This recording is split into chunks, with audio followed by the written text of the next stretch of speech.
Buenas noches, estimados televidentes. Continuando en el programa anterior, nos habíamos quedado en, digamos, la conformación de los dos que van a ser los grandes rivales de la historia de Europa en, digamos, después de los años 30, más o menos hasta los años 40, o sea, hasta 1945, cuando termina la Segunda Guerra Mundial. En este caso, el nacimiento del Tercer Imperio Alemán de Adolfo Hitler, y en el caso de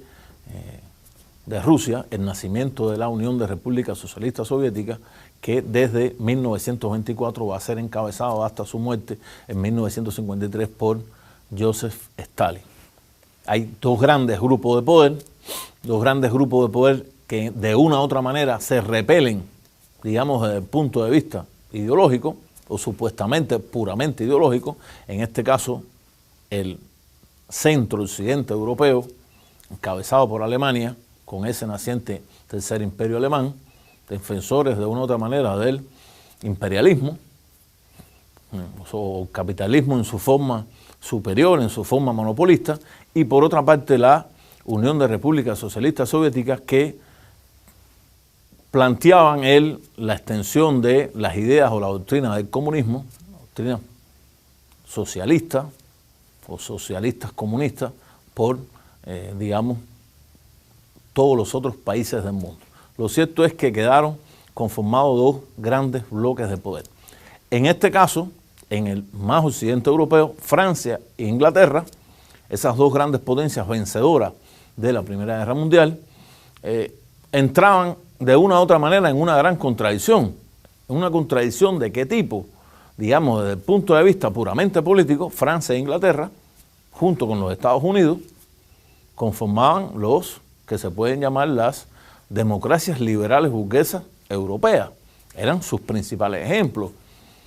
En el centro de Europa se ha conformado de una u otra manera, se empieza a consolidar la Alemania, ese tercer imperio alemán, que evidentemente se sale de cualquier tipo de consideración que tenga que ver con el liberalismo político. Realmente estamos hablando en Alemania del nacimiento del nazifascismo, o sea, el desarrollo del fascismo, esa forma que desde el punto de vista político es una forma de una u otra manera corporativa. Cuando uno habla de corporativo está hablando de que es las diferentes corporaciones y el Estado en el medio como el árbitro entre las diferentes corporaciones, la corporación de empresarios, digamos, la corporación de los obreros, la corporación de los campesinos, la corporación de los intelectuales, o de una u otra manera la corporación incluso de digamos, el ejército alemán, que de una u otra manera sigue teniendo un papel en la historia de Alemania extremadamente relevante. ¿Nació el fascismo en Alemania? No. El fascismo realmente nace en Italia. El padre del fascismo es Benito Mussolini. Benito Mussolini, que había sido un socialista, después fue un nacionalista, y que finalmente, tomando el poder en Italia y proclamado el Duce, que prácticamente es como decir el jefe de Italia, desarrolló una concepción, esa concepción de fascismo, de ese fascismo italiano, que fue copiada por Hitler en su pensamiento ideológico político y trasladada de una u otra manera a Alemania. Y aquí está de una u otra forma también esa, digamos, esa admiración que siempre Hitler tuvo por Benito Mussolini. Digamos que desde el punto de vista ideológico y político fue de una u otra manera, digamos, como algo así como el mentor ideológico de Hitler. En el caso de Hitler, evidentemente también se conformaba una política extremadamente antijudía, antisemita, como forma de una u otra manera de unir a esa naciente nueva forma de Estado alemán, imperial, imperialista, xenófoba, antisemita, anticomunista, y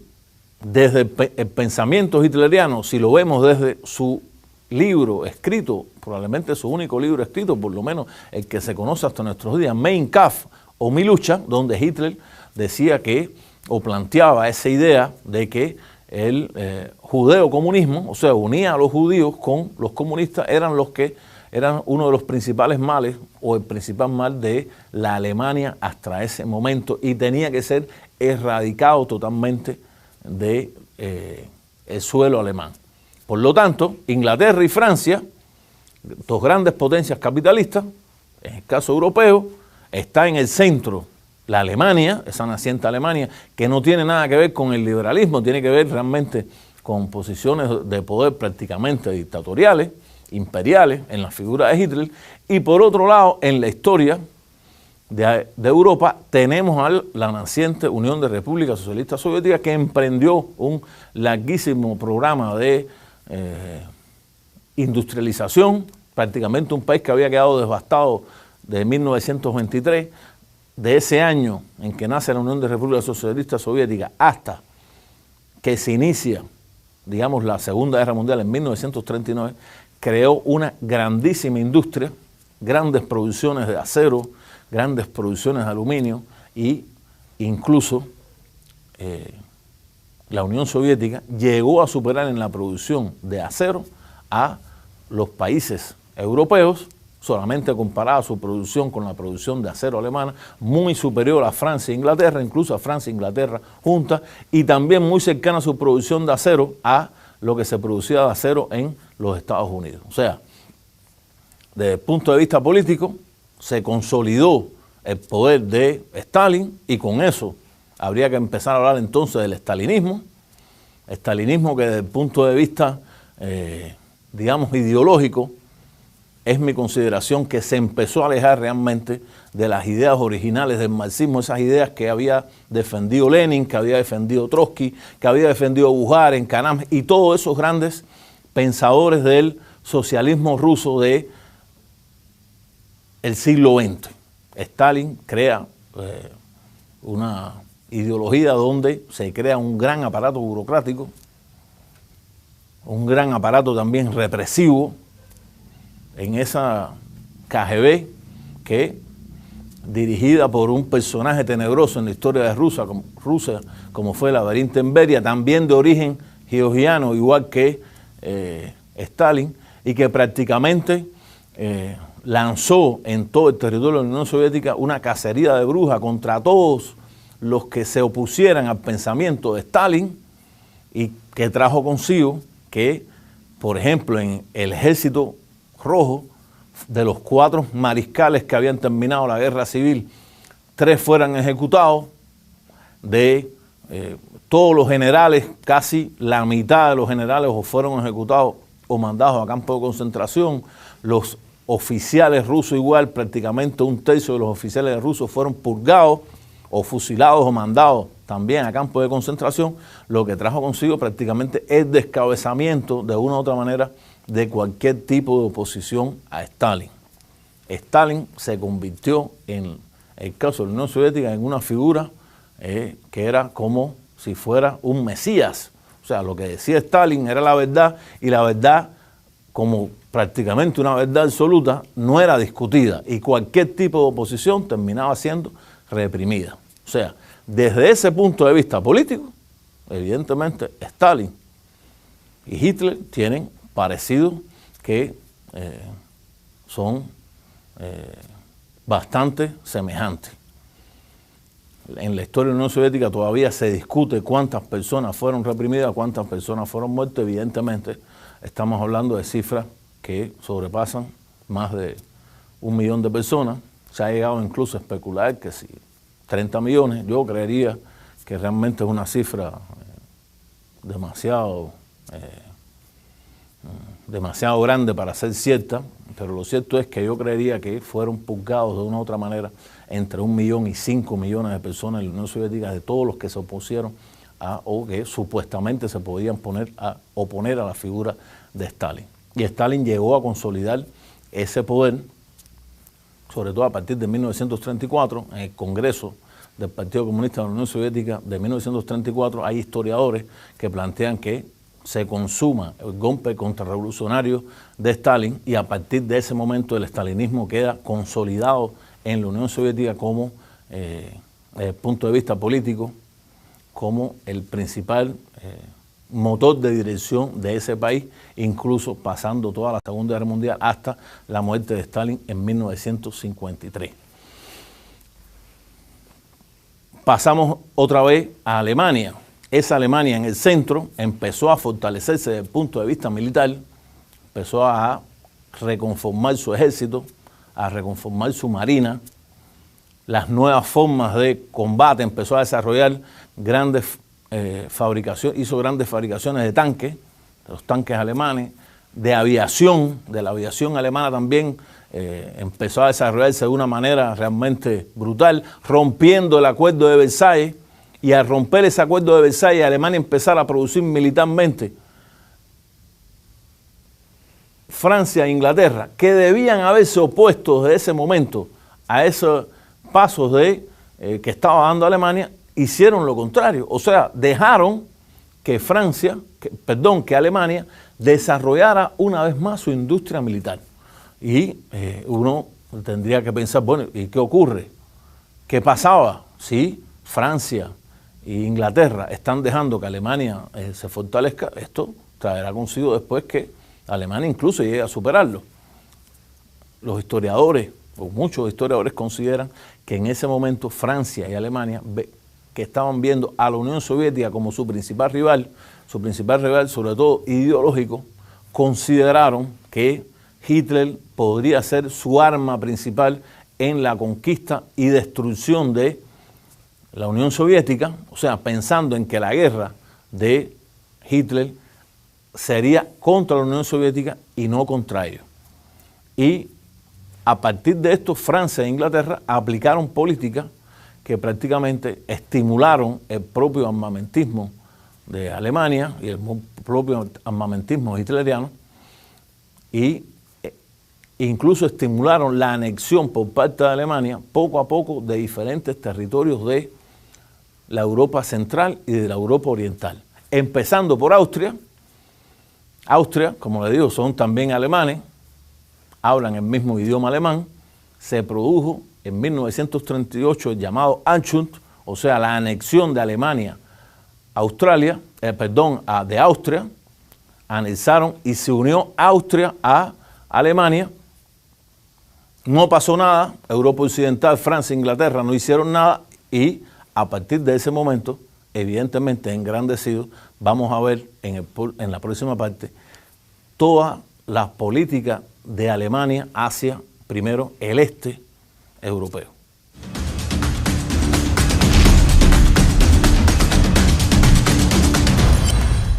Continuando la parte anterior, nos habíamos quedado en que Alemania anexionó Austria.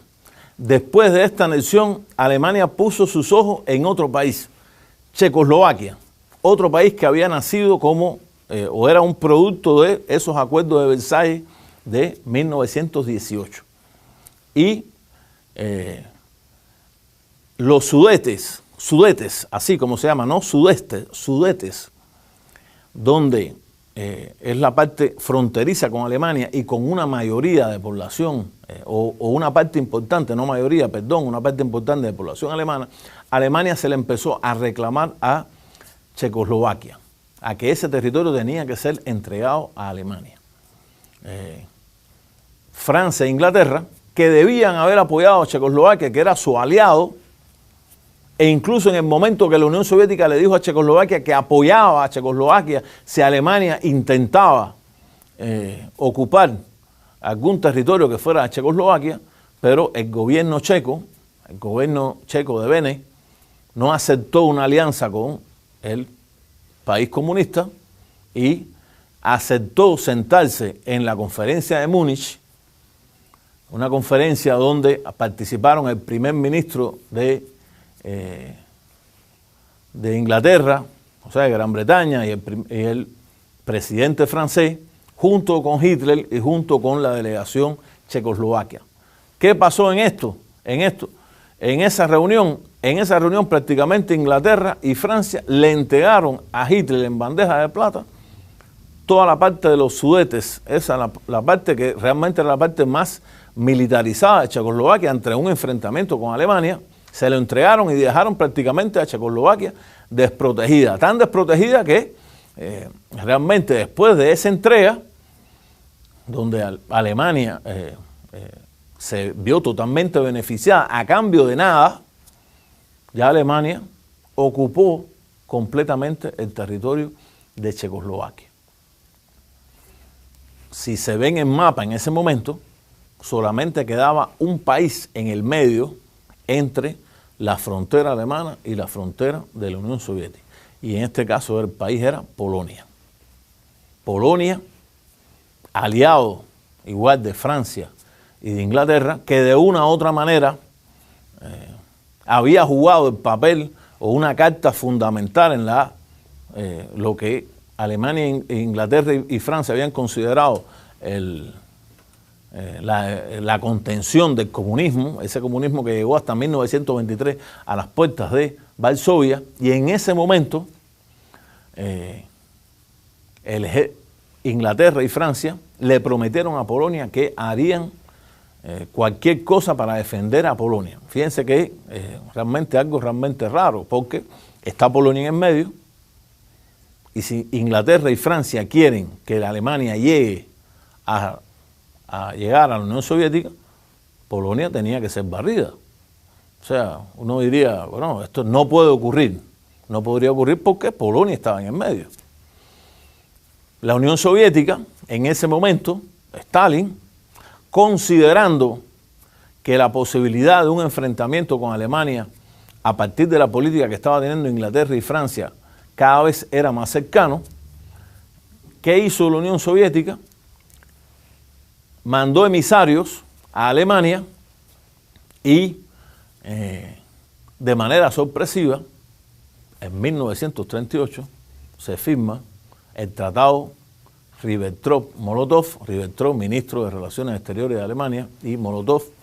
ministro de Relaciones Exteriores de la Unión Soviética. Se firma un tratado entre estos países, o sea, la Alemania hitleriana y la Unión Soviética de Stalin, firman un acuerdo que en ese momento no se conoció que tenía digamos, acápites secretos, o sea, tenía una parte secreta, una parte pública que se dio a conocer a la comunidad internacional, pero una parte secreta por la cual Alemania y la Unión Soviética se dividían Polonia en territorios, una parte para la Unión Soviética, en este caso todos los territorios que Polonia tenía en Bielorrusia y Ucrania después de la victoria polaca en 1923, y en el caso alemán conquistaba todo el otro territorio que le quedaba a la República de Polonia. Esto, repito, esas cláusulas secretas se conocieron después de la Segunda Guerra Mundial, no se conocieron en ese momento. Lo cierto es que después de esa firma, Alemania se vio, digamos, con más confianza a la hora de atacar a Polonia, porque sabía que en primera no estaba preparada todavía para atacar a la Unión Soviética, para chocar directamente, y en segundo que no había un enfrentamiento y no habría entonces un pretexto entre ambos ejércitos, como quería Inglaterra y Francia, de que ocurriera entonces el enfrentamiento entre ambos ejércitos y se desatara una guerra entre ellos, y Francia e Inglaterra como espectadores. Repito, no se sabía esa cláusula secreta. Lo cierto es que el 1 de septiembre de 1939, sorpresivamente, el ejército alemán ataca a Polonia por diferentes frentes, por el norte, por el centro, por el sur, incluso en el corredor que tenía en el Báltico fue prácticamente barrido el ejército polaco. Ante este enfrentamiento, Inglaterra y Francia le declaran la guerra a Alemania, y se considera que a partir de este momento se inicia lo que se va a llamar posteriormente la Segunda Guerra Mundial. Ahora, si todo el ejército alemán estaba en la frontera con Polonia, atacando Polonia, y prácticamente muy pocas tropas en el frente occidental, lo lógico hubiese sido que Inglaterra y Francia hubiesen atacado a Alemania y hubiesen ocupado territorios alemanes, incluso hubiesen podido derrotar al ejército alemán. Pero lo cierto es que luego de un avance mínimo en un territorio alemán que ocuparon Inglaterra y Francia, los otros no pasó nada. O sea, Inglaterra y Francia dejaron que Alemania derrotara a Polonia. ¿Por qué dejaron que derrotaran a Polonia? Porque querían y estaban convencidos que en ese avance el ejército alemán chocaría con las tropas de la Unión Soviética, con el ejército rojo, que después que empiezan los combates en Alemania, empieza a avanzar también en esos territorios, aunque realmente no hubo enfrentamientos directos entre el ejército polaco, que estaba en la frontera con la Unión Soviética, y sí con el ejército alemán. Avanzaron los dos ejércitos. El ejército alemán derrotó al ejército polaco, que ocupó Varsovia después de grandes bombardeos. Grandes columnas de tanques alemanes avanzaron y ocuparon todo el territorio de Polonia, y ocurrió lo que Occidente no esperaba. Llegaron los dos ejércitos y se mantuvieron en la línea que se había firmado, que no se sabía en ese momento que se había firmado por las cláusulas secretas del Tratado de Ribbentrop-Molotov, donde ya habían dividido zonas de influencia entre uno y otro territorio. Ahí quedaron, y en la parte occidental una línea de frente prácticamente estática en lo que se llamó la Guerra Extraña porque Alemania Francia e Inglaterra declararon la guerra a Alemania, pero no hicieron nada para defender a Polonia. Polonia fue aplastada y el ejército francés y el ejército inglés se mantuvieron en esa frontera sin hacer nada. Parte de ese ejército polaco derrotado se entregó al ejército rojo, incluso fue entrenado después la mayor cantidad de ese ejército polaco, y se formaron dos grandes ejércitos que después combatieron con la Unión Soviética contra Alemania. No así gran parte de los oficiales polacos, que todos los que no aceptaron integrarse al ejército rojo fueron asesinados por orden de Stalin en los bosques de Katyn. Se supone que entre 2.000 y 3.000 oficiales polacos fueron asesinados por la KGB de la entonces Unión Soviética y fueron enterrados. Esa historia se va a conocer después, muchos años después, incluso después de la muerte de Stalin, de qué es lo que había pasado en esos bosques de Katyn. Quedó así la frontera. Alemania, después de haber vencido a Polonia y sin que Francia e Inglaterra le hicieran nada,